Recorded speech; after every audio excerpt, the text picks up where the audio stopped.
How to access and update your contacts in Maybe. Within your Maybe account, you can create a CRM for your contacts. Here we will go through how to update and edit your contacts within your CRM. Select Contacts from the left-hand nav. On opening the Contacts page, it will filter to All Contacts. If you haven't started building a contact list yet, then this will be blank. Contacts are added to your CRM from a number of places within Maybe.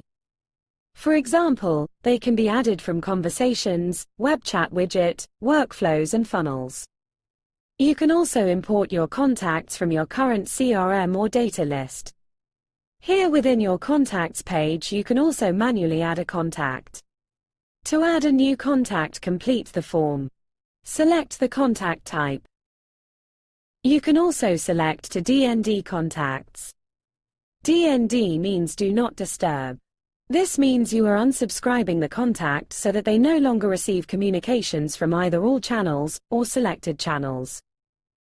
When you are ready to create the contact, select Save. Let's have a look at a contact record.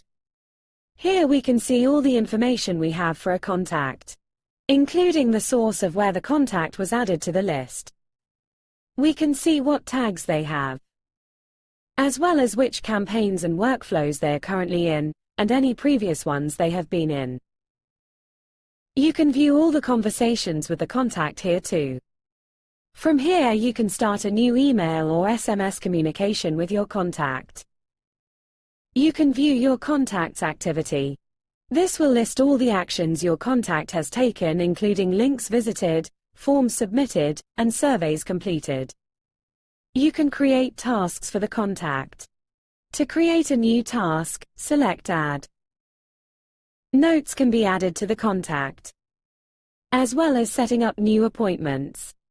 Selecting Appointment opens up the booking form. Back on the contacts list, we have a number of actions you can attribute to one contact or multiple contacts at a time. These include pipeline changes, adding to a campaign or workflow, sending an SMS, sending an email, adding or removing a tag, deleting contacts, and sending review requests. Within your contact list, you can apply filters, as well as creating smart lists. There are lots of options to choose from to filter your contacts.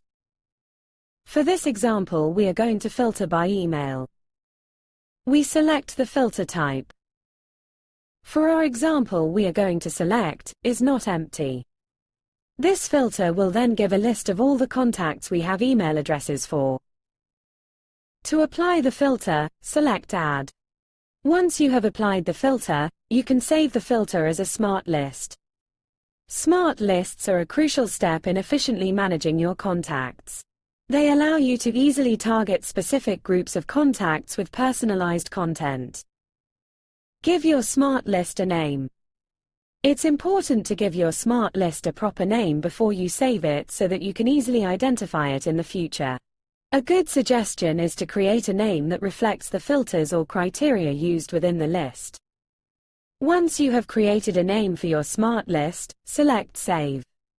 Now your smart list is created and any new contacts that match the criteria will be added to the smart list. Now you can manage your contacts. We have further training videos to help you understand and make the most out of smart lists.